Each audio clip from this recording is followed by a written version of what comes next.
Trei pe un pat, râdem în șoaptă, miezul nopții, dar somnul nu ne arată. Cutii de pizza, cărți pe podea, povestim despre viață, iubire și stea.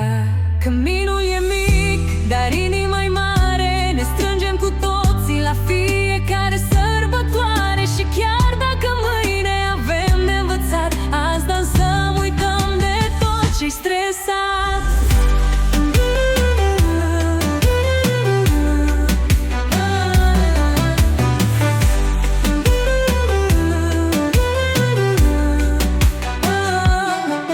Și-nu-i nervos, batem perete, noi dăm muzica tare că n-avem regrete. Seara de filme, popcorn pe jos, în viața de cămin totul e frumos.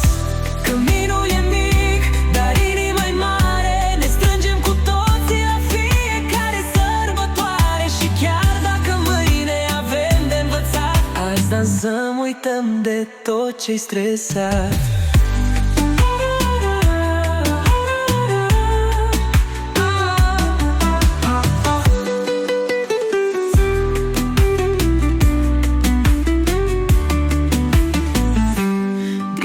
Pe fugă, cafea în pahare, examene grele, dar glumele stare. Și chiar da dormim doar 2-3 ore, ne trezim mereu cu zâmbet pe față, nu doare.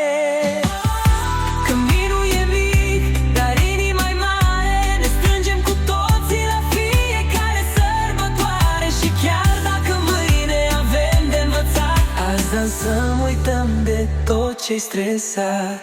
Anii se duc, dar noi rămânem. Prietenii ăștia sunt ai mei